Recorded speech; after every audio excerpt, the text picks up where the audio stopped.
당뇨가요, 말씀하셨다시피 혈당 관리가 아주 중요합니다. 네. 그래서 음식 조절로 혈당 관리를 하기도 하는데요. 이럴 때 환자분들이 조금 더 주의해야 되는 부분들 어떤 것들이 있을까요? 예, 이 예를 들어온 건데요. 46세 여자 환자가 5개월 전에 진단받아서 경구 혈당 강화제로 약으로서 조절하는 환자입니다. 이 환자분의 생화검사 수치를 살펴보면 공복 혈당도 정상이고 콜레스테롤 수치는 정상이지만 경구 당부항 검사를 했을 때 252로 조금 높게 나왔고요.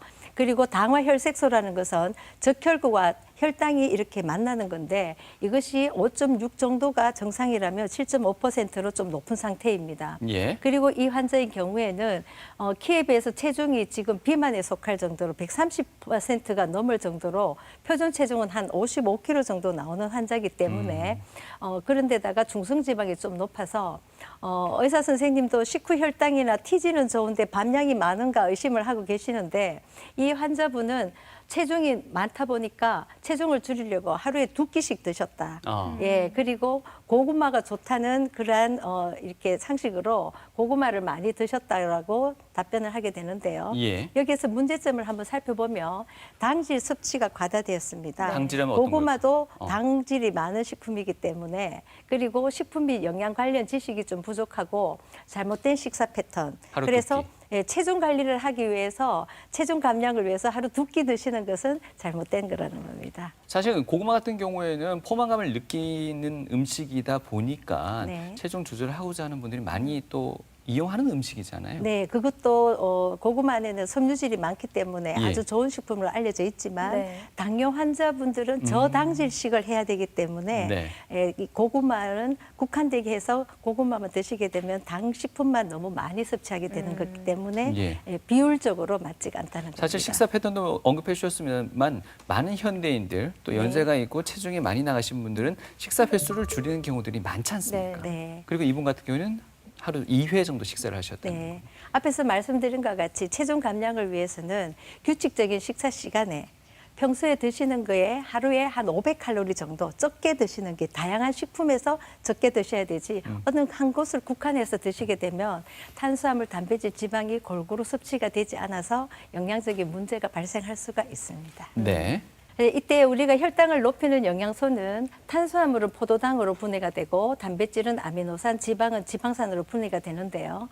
이때 혈당을 조절하는 영양소는 탄수화물입니다. 당질이라고도 하는데 이러한 탄수화물 섭취량을 조절하는 것이 가장 중요합니다. 예.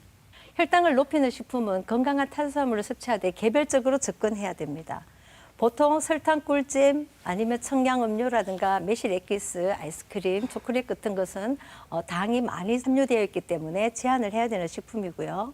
그림에서 같이 곡류군, 우유군, 과일은 이게 분해가 되면은 대부분이 당질과 약간의 단백질로만 분해가 되기 때문에 이러한 탄수화물이 많이 들어있는 음식은 주의해야 되겠습니다. 네.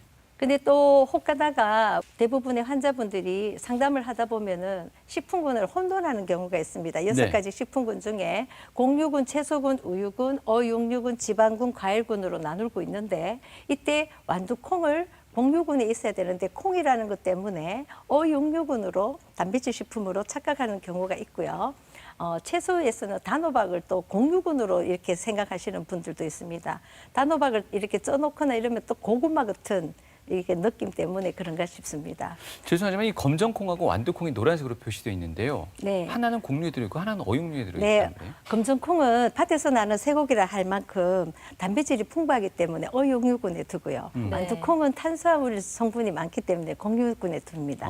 그래서 차별해서 제가 이렇게 다르게 표현을 했습니다. 예. 예, 지방군도 우리가 보통 말하는 대두유로 만든 식용유라든가 참기름, 들기름 같은 경우에는 착오가 없으신데 깨라든가 호박씨, 캐슈넛, 피스타치오 같은 이런 종류에는 견과류를 혹이나 지방군에 안 두고 따로 별도로 생각하시는 분들이 있어서 참고를 했고요. 네. 그리고 대추라 무화과, 석류, 올리브 같은 경우에도 이거는 과일에 속하는데 올리브유가 많다 보니까 요즘에는 지방군으로 착각하시는 분들도 있고 네. 그래서 참고를 한번 알아봤습니다. 네.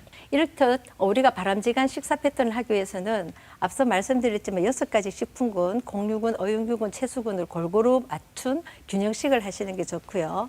남자의 경우에 1900칼로리를 드시게 되면 한 끼에는 500에서 550, 그래서 지금 밥 한 공기가 한 300칼로리가 나옵니다. 그리고 국에 된장국, 칼치구이, 어육육은 채소로 호박, 김치, 시금치, 나물 이렇게 드시고 식간에 2번 정도 오전, 오후로 간식으로 우유군과 과일군을 챙겨 드심으로써 하루 총 1,900칼로리를 드시게 되고요.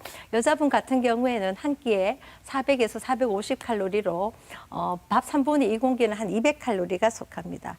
그래서 양적으로 식사에서는 밥에서만 양이 줄고요. 그리고 간식은 1회로만 줄기 때문에 전체 열량은 한 400칼로리가 차이가 나게 됩니다. 여기 지금 설명해 주시는 바람직한 패턴은 이 균형식은 아마 4계절 모두 적용되는 식단이 아닐까 싶은데. 제철 식품으로만 예. 이용하시면 더 많은 비타민이라든가 미네랄을 섭취하실 수가 있죠.